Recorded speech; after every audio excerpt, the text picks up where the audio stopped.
LTFRB, maghunos dili kayo. Dahil kapag hindi, pareho tayong sasabog.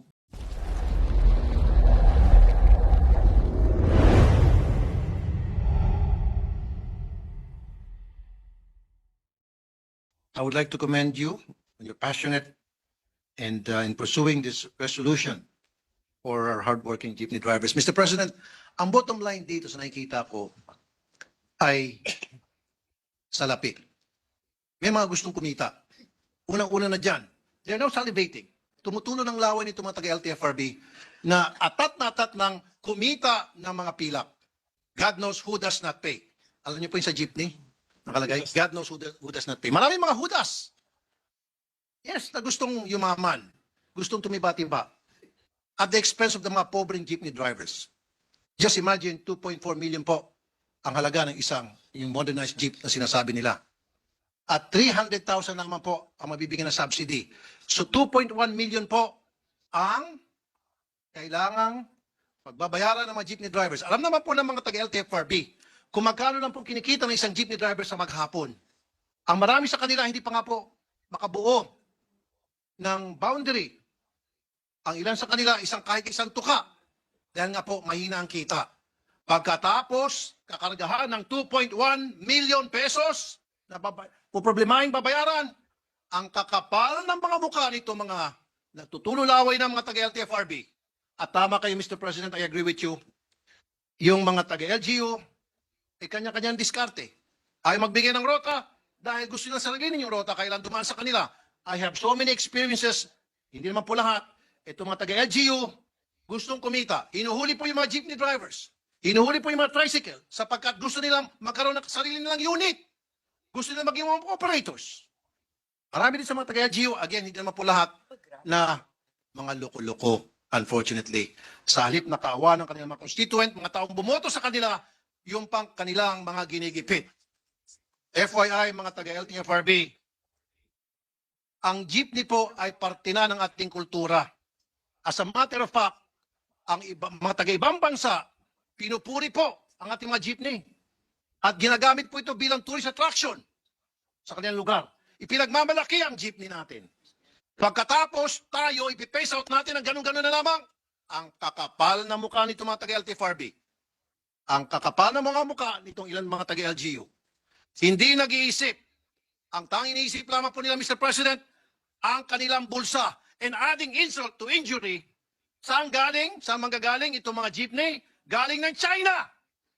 Na kung saan, itong mga taong ito, ang hanggang ngayon, even while we speak, ay tuloy-tuloy na inapi ang ating mga mangingisda.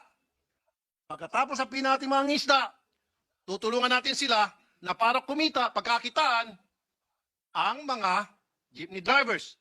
Para kumita, ang mga INUTIL na mga taga-LTFRB. Mr. President, baka marami pa akong masasabi. Bago ako ma-high blood, ang sasabihin ko lang, LTFRB, maghunos dili kayo. Dahil kapag hindi, pareho tayong sasabog, believe me or not.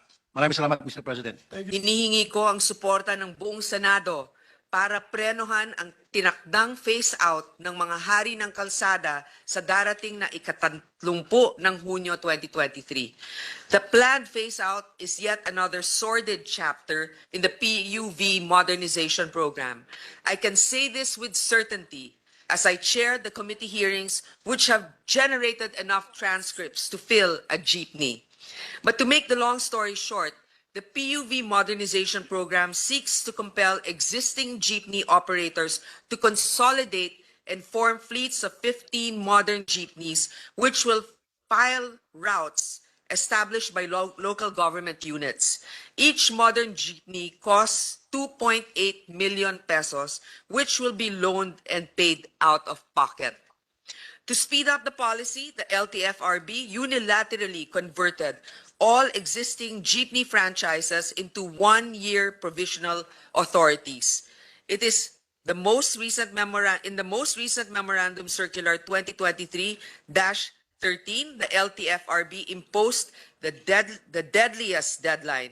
Jeepney operators who have not joined an existing consolidated entity by June 30, 2023, or those who fail to file a petition to consolidate by October 30, 2023, will have their franchises revoked. Mr. President, distinguished colleagues, the LTFRB should be reminded that jeepney drivers do not have deep pockets. The most recent study estimates that the average daily take-home pay is a meager 755 pesos. Somehow, the LTFRB still expects a gold mine of capital to the tune of 2 million pesos per unit. Hiwalay pa ang cost just to consolidate.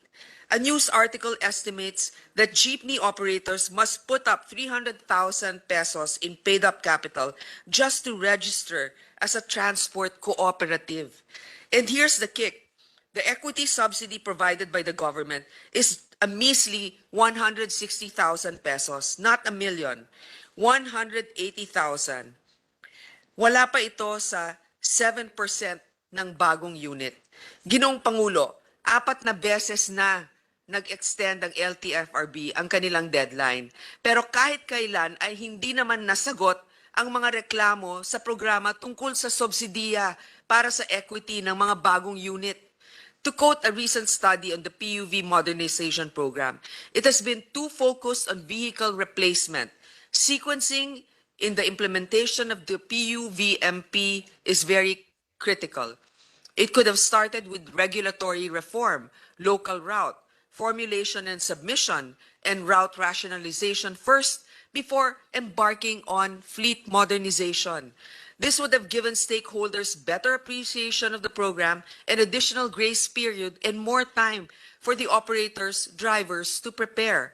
To implement this program, we need route rationalization. Taon-taon, tuwing nanghihingi ng budget para sa PUV modernization, ay hinihingi natin ang route rationalization plan. But DOTR just entered a 3-year technical cooperation project with JICA in June 2022, only 5 years after the program was launched. Part of the JICA outputs is database of traffic volume as the basic information for the route rationalization plan in Metro Manila and assessment of existing and future routes of PUVs. Based on their 2023 budget submission, the route rationalization studies are still being finalized. Wala pa nga yun eh. Wala pang mga ruta na maaari nating sabihin. Bakit pinapahirapan ang mga driver at commuter kung hindi pa nga nagagawa ng gobyerno ang pag-aaral na ipinangako nito? To enforce a deadline is not only insanity but also inhuman. Hindi makatao, Mr. President. It is contrary to the constitutional directive to promote social justice in all phases of national development. It is also contrary to the public welfare, as it will compound the acute shortage of public transportation modes in the country. Tignan na lamang natin ang pila tuwing rush hour, naghahabulan. Kulang tayo sa tren as the MRT3 is operating beyond capacity. The reported PNR shutdown to speed up construction of the North-South commuter rail will leave us its 180,000 daily passengers without a ride for at least 5 years. Kulang tayo sa bus as seen in the long queues even on the weekend. Pahirapan at tagaan din ang presyo ng Grab. Pero parang bingi ang LTFRB sa kabila ng paghihirap na dinaranas ng mga commuter at drivers. If the LTFRB proceeds with the phase-out, it might result to 50,000 jeeps being taken off the road. If transport groups proceed with their strike, that's at least 40,000 jeepneys off the street starting March 6.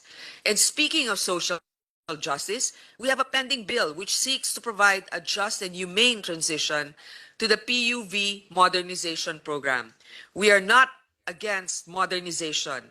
If anything, we want to make it easier to achieve. There's always a win-win solution, and that begins with a united stand from the Senate. We thus move for its adoption of proposed Senate Resolution number 507, Mr. President. Thank you.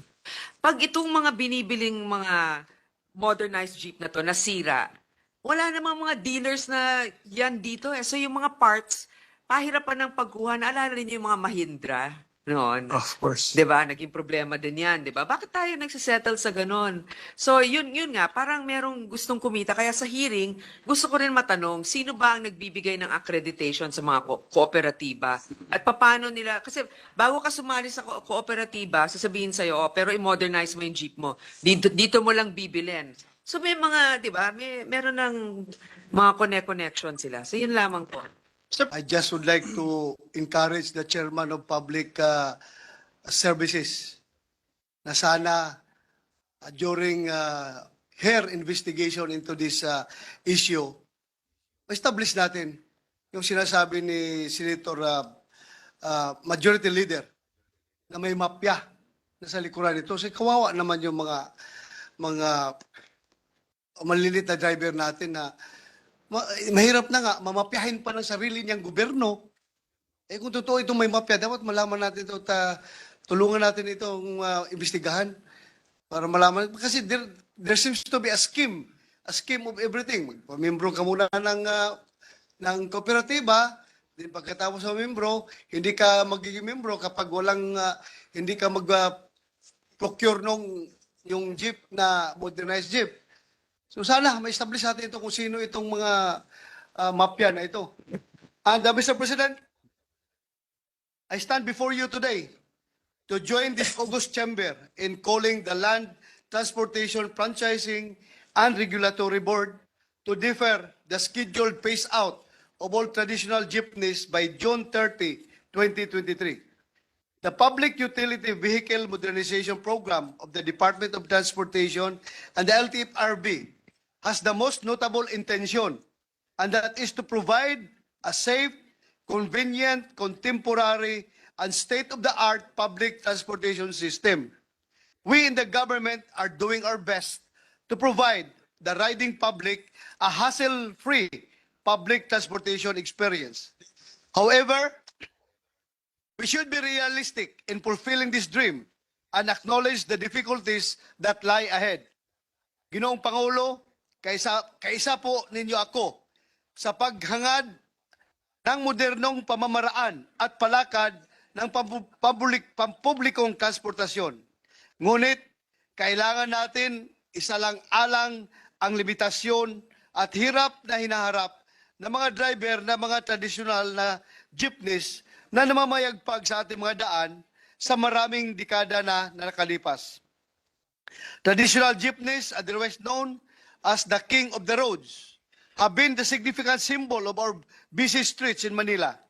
Even in the provinces, the size of these iconic commuters to their respective workplaces and to reach their families back home after a day's work. Sa kagustuhan natin na mabigyan ng modernong mukha ang ating mga jeepney sa lansangan, naiisip ba natin ang magugugol na halaga ng mga drivers, operators at maging mga local manufacturers para maisakatuparan ang tinakdang programa ng DOTR at LTFRB para sa modernisasyon ng publikong sasakyan. Hirap. Nagkabulol-bulol tuloy ako to. We in the Senate are not insensitive to the plight of our drivers, operators, and local manufacturers. With the economic crisis brought by the pandemic, the transportation sector suffered much from the economic losses brought by COVID-19.